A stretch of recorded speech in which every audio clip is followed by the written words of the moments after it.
Wonderful, James Price. Good afternoon. It's very good to be with you, mate. Look at you, looking smart as carrots. Nice of you to come in as well. I just said to him, are you busy? He said, too busy. He's working more than me. I decided to dedicate this entire programme this afternoon to what a complete idiot Keir Starmer is. And I don't even mean that disrespectfully, because his premiership is like, it's like a sweet machine for me, because every single day, I mean, this week so far, we've had the corruption minister has to resign because she's being investigated for corruption in Bangladesh. And, of course, that idiot doesn't read the room. He keeps her for a month, and then he sends a letter, doesn't he, saying the door will always be open. Right, but you spent 4 years telling any Tory MP or minister, quite rightly, that you shouldn't behave like this. And he made a big thing, didn't he, about how politics would be clean under this government. It's absolutely extraordinary. Look, it is. Regular listeners and viewers will know I'm probably one of the most partisan people out there. I'm not a fan of socialism, nor most socialists. You and I are of one, as one, I think, to be fair. Even I didn't think it would all be this bad, this fast, this consistently, and for this long. I knew it would be socialist, but I didn't think it would unfold like this. I mean, earlier in the week, on Monday was another great day. Do you support your Chancellor, you know, Richard III, as I now call her, or Rachel Thieves? He says nothing twice. Then I think number 10 says, yes, she'll be, and now he comes out and says it. This man is a flip-flopper. Yeah, I think it's the lack of any clear principles. Yeah. It's also the lack of, frankly, any actual executive experience, which is not limited to Starmer. At least he ran the current prosecution service, where, you know, failed to prosecute Jimmy Savile and failed to deal with the grooming gangs. But at least he had some experience of trying to run something more than a bath, which is not something that can be said of the Chancellor or, frankly, anybody else around that cabinet table. My old boss, a guy called Nadim Zahawi, ran a massive business. It became a unicorn, worth huge amounts of money. You learn all that executive experience. Vaccine rollout is his job that comes along, and he knows what to do because he's run things before. He's worked in the private sector. None of those people have any of that experience. Well, it's like that Louise Haig that he got rid of. I mean, that's the other thing. I was talking yesterday about, has nobody said to him, this is how you should plan your government? That's what Sue Gray was for. She was gone within 8 weeks. Louise Haig, that redhead who gave the billions of our pounds away to the train drivers, she lied to an insurance company, having stolen or had a mobile phone that wasn't stolen, and now we've got Tulip Sadiq. I mean, the whole thing, she's with it. That was a joke. The whole thing is farcical. And today, yet more U-turns, or flip-flops as I call it. The first thing I want to talk to you about is the Chagos Islands. We've been talking about this afternoon. The Chagos Islands, of course, very important militarily and in terms of our security. There's a big American base there, and in fact, for the world order, an important part of the West, I think, it would be fair to say. This idiot thinks it would be a good idea, because of his globalist and ideological nature, to give away the Chagos Islands to Mauritius, who've never had it before, but are close to China. But also, apart from giving them away, British territory, I'm also going to give you $9 billion. This is whilst I'm screwing pensioners and farmers and anybody who actually deserves a bit of help. That was met with complete derision, understandably. So today, he's insisted, I'm not going to do this before Donald Trump gets inaugurated, because I want the president-elect to have a look at it. I'm telling you now, and you know more about America than me, I lived there 3 years, Donald Trump's not going to agree with this at all, which is exactly why he's not taking it through, because this would have been reversed by Donald Trump in a heartbeat, wouldn't it? It would. Look, again, I'm a big fan of the special relationship, marrying an American. Is there one? I know, but really. Right?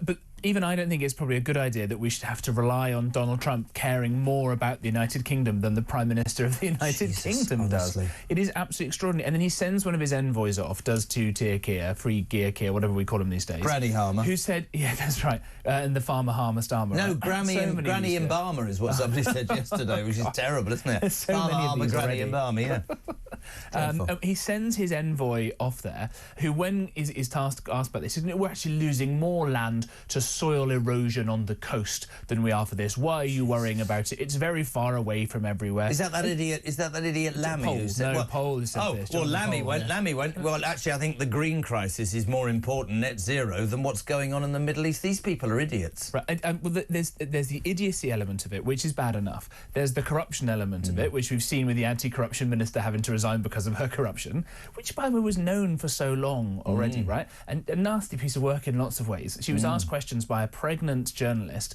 and the woman said, "Be careful, because pregnancy is very hard," right? As she was being asked questions once. So perhaps not a good egg in the first place. That was known. No. But the corruption element here, or the level of impropriety, is that the person who is advising the Mauritian government, Philippe Sands-Casey, one of Starmer's best mates. So he's giving away 9 billion quid. He's giving away this island. Also, he doesn't lose faith in front of one of his lefty lawyer mates. Yeah, but what about the British people? Well, that doesn't matter. Come on. Do you actually believe this government is anti-British and it's just about globalism and ideology? Because many people do. Andrew Lord Botham was just on and he just said, "I honestly can't believe how left-wing this is, and I cannot believe how not only incompetent but seemingly anti-British." Yeah, I've sadly come to that conclusion. Not every single Labour MP. Some of them are friends of mine. I know that they're not. Yeah. They've got a different conception of how the economy would benefit people and things like that. I think the leadership here has drunk their own Kool-Aid for quite a long time. You spend a long time saying the Tories are evil, the Tories are evil, and I think you get that mindset that says, well, once I get in and the Tories go out, everything will be fine. No. Because it was just that one little problem. And when that hasn't happened, in fact, things have got worse, and it turns out for however hapless my party had been in some cases, they were the last bulwark holding the line against complete apocalypse for Britain. Yeah. You know, you've now got this kind of careering effect going on. And of course, the base of the Labour Party, increasingly, it's not the kind of white working class people, not any kind of working class people. They're moving from the Tories, they're moving to Reform as well. Oh, sorry, loads talk about breaking news. The Trumpster, Donald Trump, has just said this on the Gaza ceasefire deal. "We have a deal on the table for the hostages in the Middle East. They will be released shortly." That is from Donald Trump. Breaking news on Talk. He's just been talking about the Gaza ceasefire deal that we talked about. Reports had said earlier that a ceasefire agreement had been reached. Then others were saying that Hamas had rejected an Israeli proposal. Donald Trump has just said on the Gaza ceasefire deal, "We have a deal for the hostages in the Middle East. They will be released shortly." He wouldn't be saying that, would he? There's no... Well, he might be. I don't know. There's some good... But of course, he's going to turn around. Sorry, I didn't mean to cut you off from there. Chagos, to me, is an extraordinary... and yet another own goal. His own mates, this desire to globally look so fantastic and yet seemingly ignore what the British people are going through. I mean, we talked about foreign aid before, you and I. You gave me the figures. If you cut less than 5% off your foreign aid budget, you could pay for the pensions to be warm. Right. Well, the amount of money that we are sending from in the foreign aid budget to foreign farmers is about the same amount of money that we're going to raise from taxing farmers here, destroying the family farms in 1 year, and then they'll end up being asset stripped by Chinese companies or whatever else happens from it. So we could just not send foreign farmers that money, not have to destroy British farms. One good idea. My brain, whenever I'm talking to you, because it's exciting, is like a calendar. So I have to go back to something I've just remembered. When we were talking about Donald Trump and we were talking about Sir Keir Starmer, he's not been invited to the inauguration, yet Alex Phillips has. She leaves tonight on a jet to Washington, D.C. That's frightening. Trump doesn't want him there. Screw the personal relationship. People will say to me, others aren't going. Yeah, but plenty are. Yeah, and Farage as well. He's going as one of the leaders of the big party here. I think the relationship with the United States is the most important relationship that Britain has, and I would say that even if I didn't have a Yank fiancée listening back home. Is she listening? Almost certainly. What is her name? She's Alexandra. The dog is definitely let me tell you, Alexandra, you have made a remarkably good choice. You are a very fortunate woman. No, I'm joking. He is. Go on, crack on. Well, it is the most important relationship. America is the most dynamic, biggest economy in the world. Before the 2008 financial crisis, Brits were, in some measures, actually a bit better off than the average American. Yep. Now they're 60% richer than us, and the fine folk of Mississippi, the poorest state in the Union, richer than we are here. And that is only going to diverge as Trump comes back in again, lets the economy rip, and our economy tanks again. It's the biggest power militarily in the world by far, and we do an awful lot of work with them, with our security forces, who are amazing people, the intelligence services, all of that kind of stuff. Culturally, obviously, a major power. We have so much more in common with them than anybody else on earth, maybe with the exception of the Canadians and the Australians and the Kiwis, right? That kind of Anglosphere that saved liberty in the First World War and in the Second World War, fought against terror, and will end up fighting against the tyranny of Russia and China. It is the most important relationship, and Trump loves Britain. Yep. His mother was Scottish. Yep. Right? J.D. Vance, his family comes back from here as well, as do so many other Americans. We don't do anything with that relationship. We could avoid the tariffs that are coming to the EU. We could have a free trade deal. We could embrace that, really go gangbusters. I think it's that we're each other's biggest trading partners. Millions of Brits are employed by Americans American firms and vice versa, by the way, because although much is taken from this country, much abides. We could do that. Instead, we seem to want to shackle ourselves back to the European Union, which is getting more and more sclerotic as time goes on and having worse immigration issues even than the UK, and go kowtowing to China, the amount of money of which that roundhead Rachel Reeves got from her trip to China. Oh, don't. By the way, I know 600 million might seem like a lot. That is nothing, man. It's 6.7% of the 9 billion or so that we're giving to Mauritius to take our own territory It's also away. less than 10% they gave to bloody Indonesia. I mean, the whole thing, I mean, it's just farcical, and yet this man continues to make these decisions. The other one today, Chagos is the first U-turn. Trump, before he gets in, that was going to happen. The other one is this human rights decision that could see this getting rid of a piece of Tory legislation that basically said, you know, we want to make sure that soldiers aren't prosecuted. We want to make sure that certain people like Jerry Adams, who was held for fear of their involvement with the IRA and after the Troubles, they've thrown that out, and one of the downsides of that, this came out this morning, was that Jerry Adams, right, head of Sinn Féin, who in most people's minds probably has a case or two to answer, could end up with hundreds of thousands of pounds worth of compensation because he was held in a prison whilst awaiting trial. Let me tell you this. Nothing for the victims, and getting rid of that legislation still says, as Lord Andrew Robotham just said, that soldiers from 50 years ago could be prosecuted, right? What have we done today? Everybody's jumped up and down. This afternoon, old Flip-Flops insisted he does want to block compensation payments to Jerry Adams. You've misunderstood me. Is there any plan? Is there any advice? Is there anything that this man gets right? Because I can't see it, mate. I can't see it at all. No, I couldn't have put it any better. It's true, and it is, as you can hear in your voice, it's infuriating, right? It's madness. Because although it's kind of fun on one level for evil right-wingers like me to come on and say, ha, Labour are really terrible, right? It isn't that funny, because this is, you know, as you say, soldiers who fought valiantly against terrorists in Northern Ireland, trying to keep people safe, trying to keep people from being blown up. And the horrible things there are now in their, 70s, 80s, are scared that they're going to be prosecuted because this man, right, as you say, all this money that if you're at home right now and you're self-employed and you've got to get your tax return in by the end of January, or, you know, your tax bill comes in at the end of the month and you look at PAYE on your payslip, a chunk of that money is about to go to someone who, as you tactfully put it, has a case to answer for his activities. Have you got that voice note from earlier? Because if you're just tuning into Drive Time, I was listening to the amazing Mike Graham this morning on Morning Glory, and he took a call from a guy, have you heard this, who basically, his neighbour, it was called Andy the caller, his neighbour was a Marine. Just understand, people in this country, when they wake up and they hear stories like Jerry Adams could get compensation, then they ring Mike Graham. Andy, go. I myself never served in the forces, but my good friend and next door neighbour did, and he was in the Royal Marines, and he played for the band. And in 1989, when the IRA detonated a bomb and killed 11 of his friends and colleagues and injured 20-odd others, he's now left on the shelf, PTSD, alcoholism, and he's basically got nothing. And Starmer wants to start giving money to Jerry Adams. I tell you what, Mike, it makes my bloody blood boil. It really does. And that is the reality, and I don't understand. You were a special advisor. Is nobody talking to this pillock? Because that's the reality of what's going on in the United Kingdom. Yeah. Let's forget the victims. Let's forget a soldier who gave his life for his country and has PTSD. I'm really happy to pay for my tax to protect people like Andy's neighbour, not illegal migrants and not criminal. I don't get it.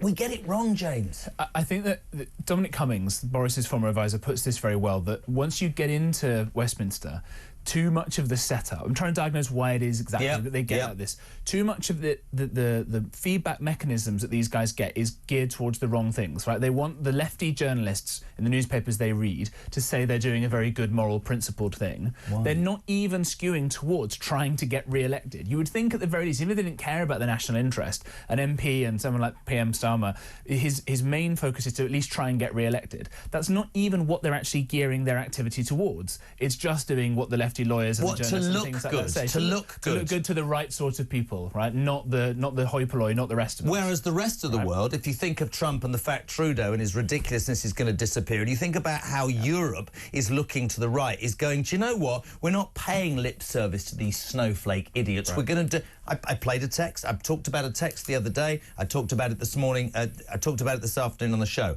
Somebody said, imagine... Donald Trump has stood up and said, I want to improve the lives of Americans in terms of their finances, the economy, in terms of their security. I want our standing on the world stage to be better. It was, and I'm stopping paying for all sorts of people and organisations when I'm going to put America first. Wouldn't it be great, said this tech, if we had somebody like that who put Great Britain first? Oh, no, you can't use language like that. Why the hell can't you? Yeah, completely right. And this is the problem that you've got to. There was a guy called Gus O'Donnell, now Lord O'Donnell, who was the head of the civil service, and he said, you know, some people say it's, you know, you think the government's job is the national interest. Well, I think my job is the global interest. And that, again, is the mindset of these things. It's that old question in the 70s, who governs Britain, right?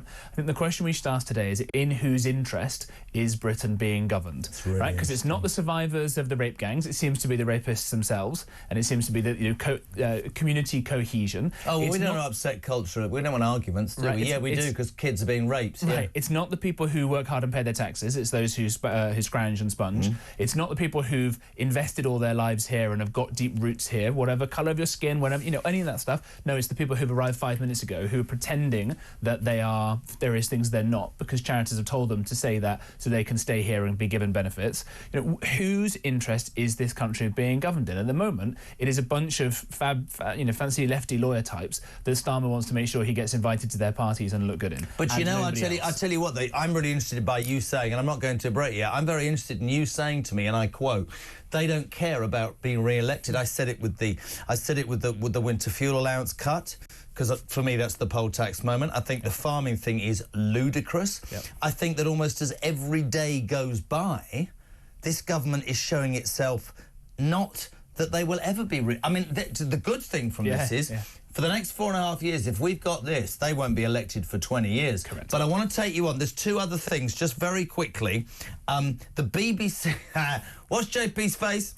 We're born of the same thing. Has sparked criticism today for hiring a new boss at its world news operation, who previously instructed his journalists in Canada not to call Hamas terrorists. George Aki has recently been announced as the new head of editorial quality and compliance at the BBC World Service. This man, this idiot, thinks that Hamas is not a terrorist organisation. He's now one of the biggest bosses at the BBC.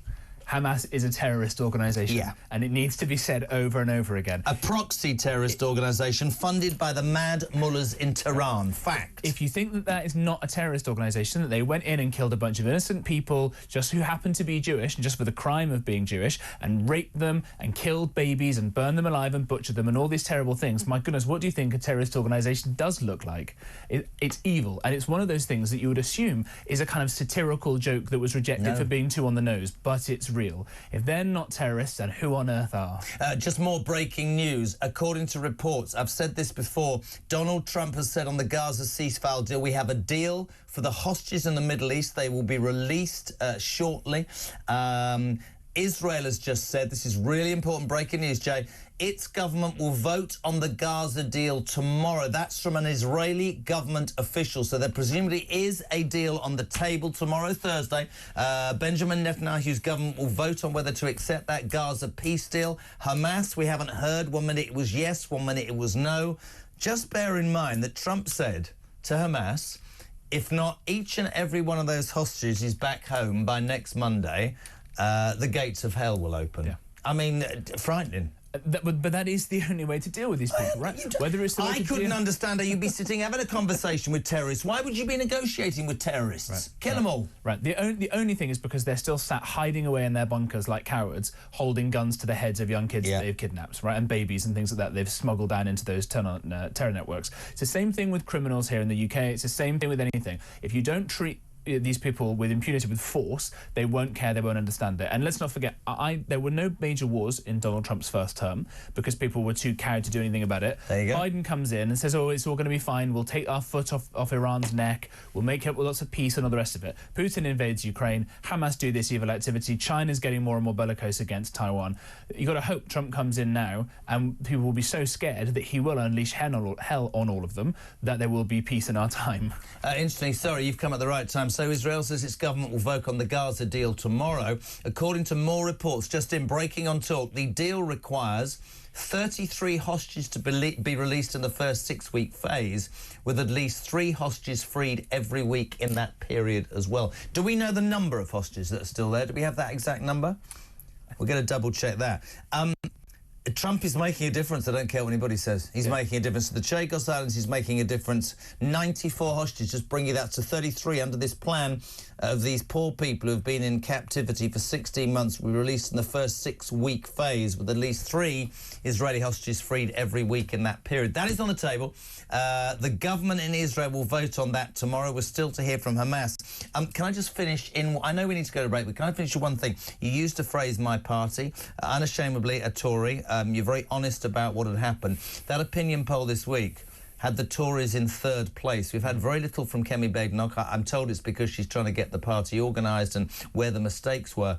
Do you not run the risk of being left in the rear lights of reform, who are running away with people, and they're controlling the messaging at the moment, aren't they? Yeah, there's certainly loads of excitement and interest, and people like Rupert Lowe, a Reform MP, is clearly one of the best members of Parliament in decades and decades, understands what it is to hold a government to account, to ask the right questions and not to be afraid to ask the difficult questions and say obvious truths that are obvious to most people, and that's really to be commended.